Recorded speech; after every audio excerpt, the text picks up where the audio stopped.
How you all doing, folks? This is Cornell from the No Such Thing podcast. I am back from my expedition in Oklahoma. Got back yesterday, this morning actually, really early, and I have so much footage and audio, I don't even know where to start. So, what I'm going to do is I'm going to release it in stages because nobody wants to sit and watch, 2 hours of footage where you don't actually see a Bigfoot. Um, So I've decided to release it in 15 or 20 minute snippets. And I did release a couple of things that didn't actually. Well, I'll get to that in a second. But I have a whole audio file that I'm still going through.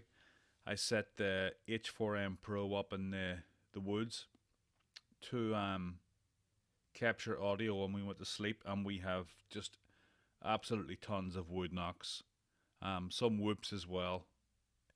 I'm trying to figure out how to enhance that so you guys can hear them. But we had a lot of activity. First night, we had a lot of chatter. The woods were alive. There was all sorts of critters making noise. Second night was like a tomb. It was so quiet. There wasn't a sound. You could have heard a needle drop on the forest floor.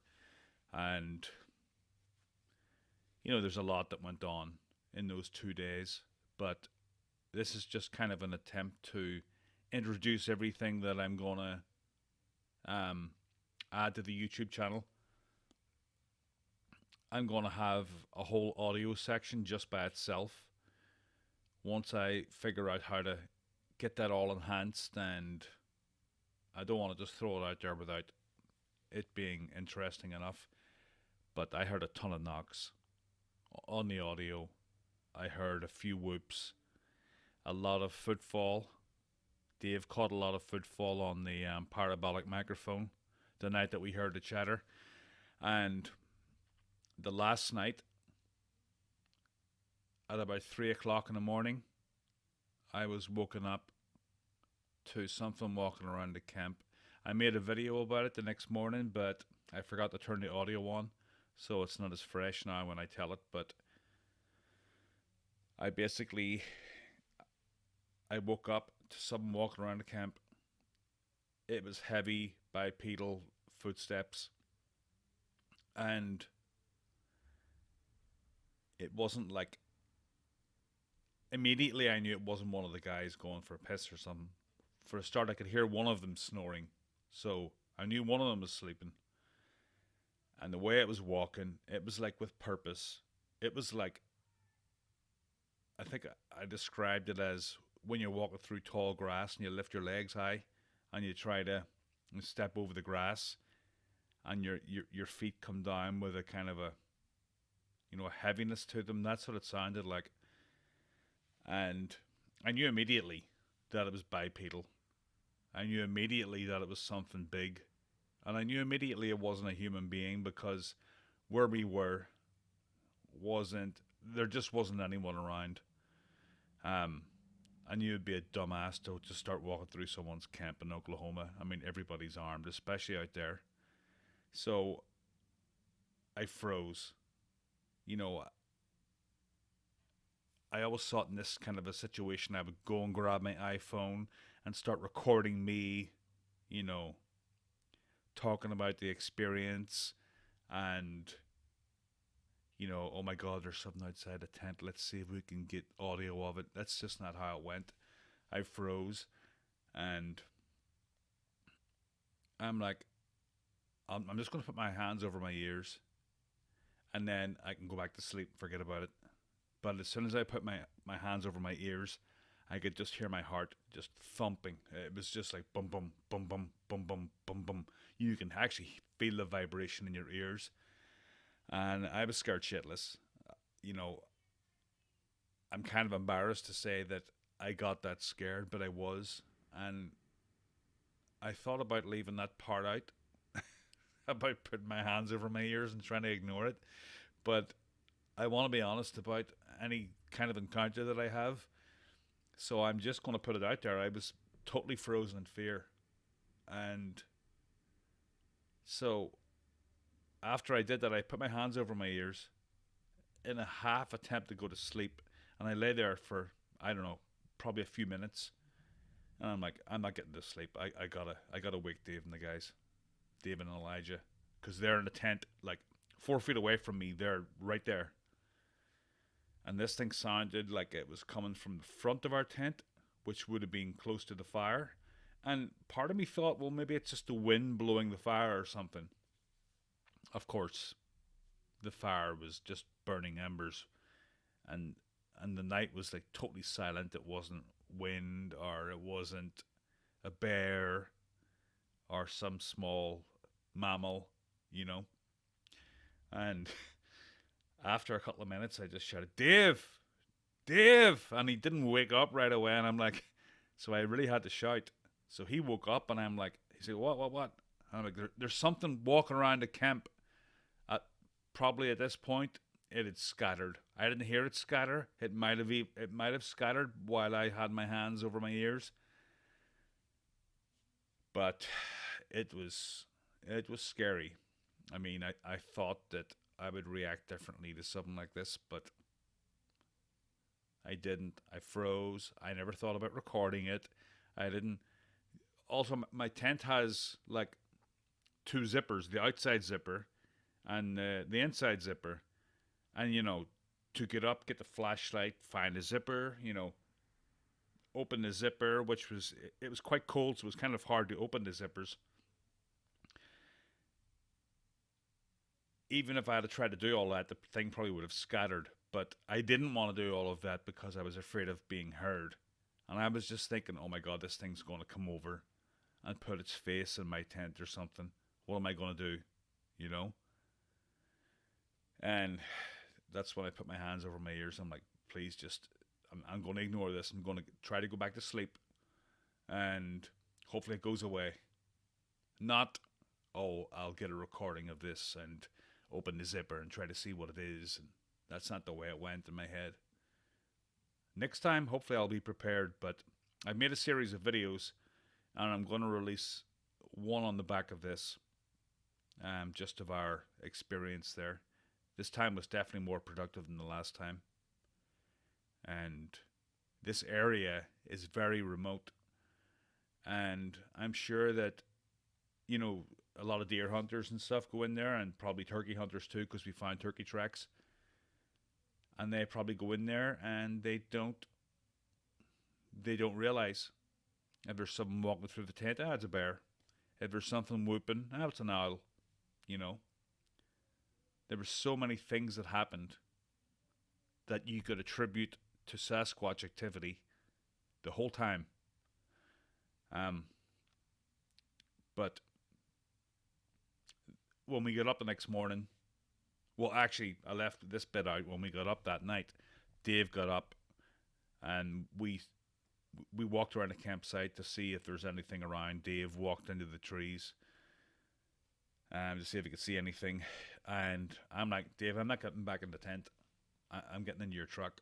And he said, well, there's stuff in there, and I don't care. I'm like, I'll sit in the front seat. I don't care. I'm getting into the truck. How do you lock it? So I got into the front seat of the truck and locked the door and just put the sleeping bag over my head, because I had this vision in my head of this thing coming back and putting its head up to the glass. Then what would I have done? Well, I had already had it planned out in my head. I was going to blast the horn, but I mean, I would have had a heart attack in the process. I haven't been that scared since I was a little kid. That's what it was like. It was like being a kid again and thinking that there's ghosts in your room or something.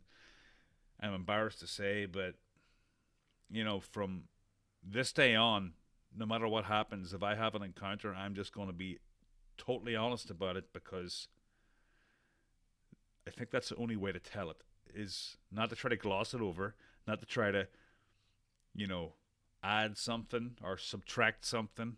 I just have to tell it how it actually happened, because I think not a lot of people do enough of that. I know a lot of people do, and I know a lot of people make it sound worse than it is, or not as bad as it was. But that's what happened to me anyway, and I guess I had my first Class B experience. I don't know, but I'm going to put some audio up pretty soon. The next few days, there's 4 hours, 5 hours of audio. The second night that I actually put the audio recorder up in the direction that I thought these things were, up on the ridge, because that's where we heard all the activity. And I was like, oh good, because if it came down that way, from that way to get into our camp, I would have heard it, because you could hear a pin drop, especially with audio recorders, really quality. And the damn thing shut off after, I think, 2 hours. And I set it out at about 10 or 11 o'clock. This thing came into camp at 3:30, so I didn't catch it. And I had full batteries in there. I don't know why it died. I don't know, but anyway, enjoy the video. I'm just gonna release the first video after I record this.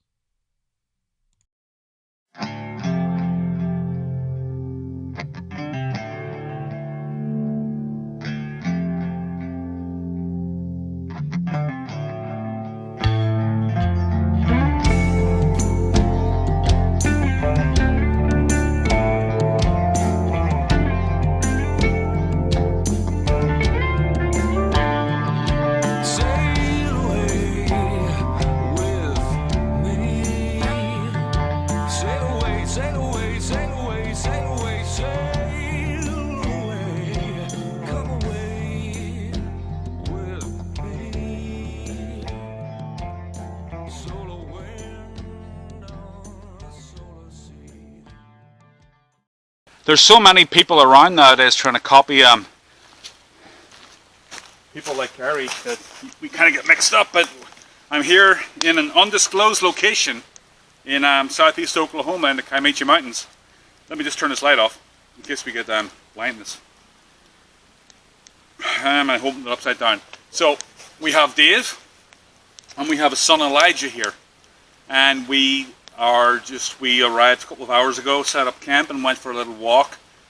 Found some possible footprints that we're going to wait until the morning to find out if they are anything. We did hear some suspicious tree breaks and stuff. And I must say that you can't see it right now because, it's right above you. But this is probably the brightest I've seen the stars in a long, long time. But this is the spot that I was in October, when Dave and I were here, and I made kind of a little crappy documentary about it. Hope you guys all enjoyed it. I spelled Dave's name wrong in the intro. He never brought it up to me, but I know I did. I put 2 L's instead of 1. This time I'm going to do it right though.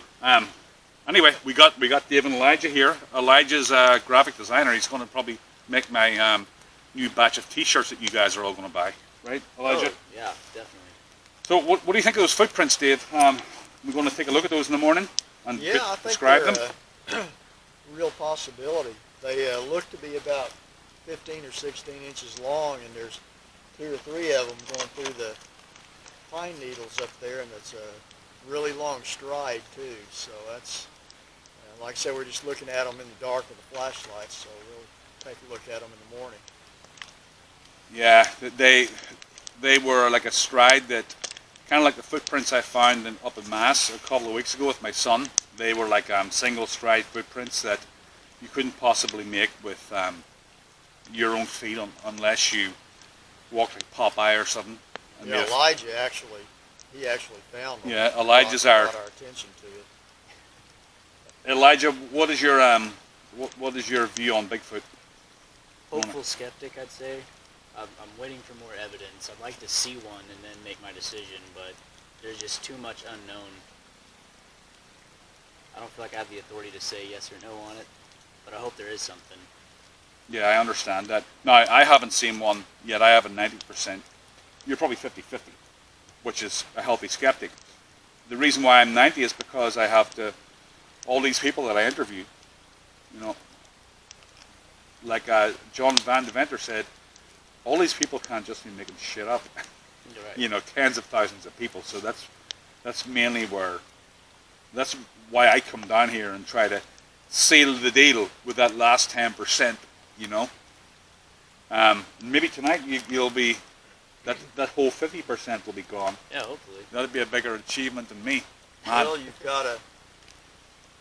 brought your recorder down here that picks up very good out in the distance, so maybe we'll pick up some vocalization. Yeah, I have an H4M Pro. I haven't activated it yet, but when we hit the hay tonight, I'm going to leave it somewhere close and see if we can pick anything up. It records for 8 hours.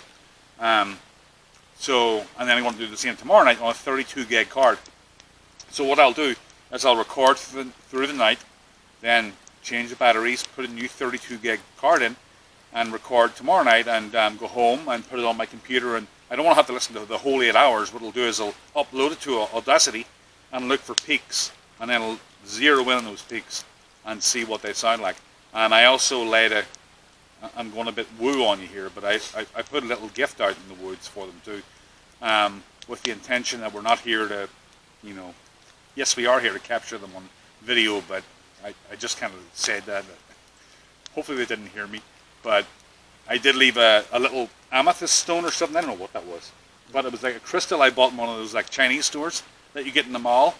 And like they have little golden Buddhas everywhere, and like joss sticks and dragons and all this stuff. And I'm like, do you have any?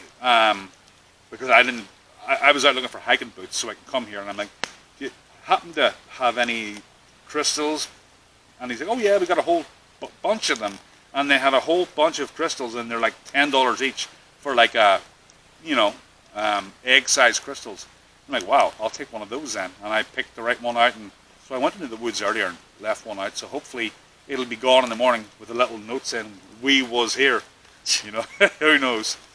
But anyway, yeah, we're going to try to stay up late tonight, aren't we? Oh yeah. I'm going to try to stay up late. Might go on another hike here in a little bit. Yeah, we're going to go for another walk, and the batteries are running low on this thing. Maybe, Dave, you could take your night vision with us. I don't have night vision. Oh, you don't? I got an idea. Elijah does. Oh, you do? Yeah. That's Dave's old thing. Yeah. Okay, so I Elijah... gave Elijah my old camera there. But Yeah, so we're going to take a walk. Should we go to the same place that we were before? just any direction. Yeah, any direction you go here is Walking. a potential... One thing we got right here is our camp is so close to the creek, it's the water's really noisy. So we get up the hill. We're kind of we're in a valley. I call it's almost a bowl. We come into this valley, and we got a mountain on that side, and one on this side, and one behind us. You get away from the creek, and it gets really quiet where you can hear better. So. And the creek is right down here, and there's a ridge. What do you call it, Dave? A cliff, basically. A cliff. It's almost like 90 degrees, isn't it? Very sheer. Pretty close. It'd be a good place to, mountain climb. But there's so many loose rocks and stuff. It would be a bad place actually. So, but that's the place we went to inspect the last time we were here. We heard something getting thrown down from the top of it, so we went over there, and someone mentioned that they saw something black up in the trees. I don't know. I've tried to zero in on it. Somebody said it moves. I can't tell, but it does look distinguished from the rest of the environment. So I don't know. It's a possibility. But the last time we were here, we also heard a whoop. What distance was that, Dave? Or what direction? It was over this way? Oh, it was just right behind camp, about maybe 25, 30 yards behind your tent, so it was really close. That's 100 feet, right? I still have problems with yards. Yeah. Right, 3 feet's a yard, right? Yes. Yeah, so that's like 100 feet. Yeah, so right behind my tent, this way, if you can see my finger, a large...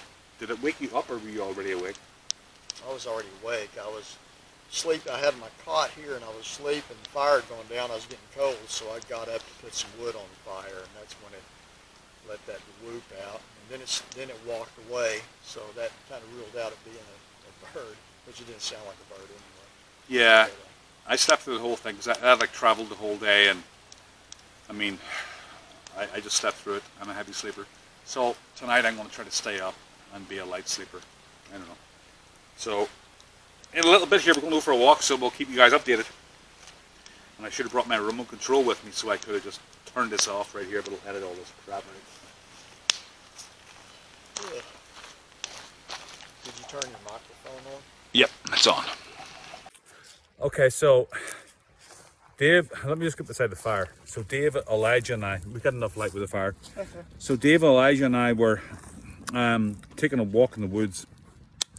And as soon as we stepped off the trail, we heard this kind of chatter. I don't know what the hell it was.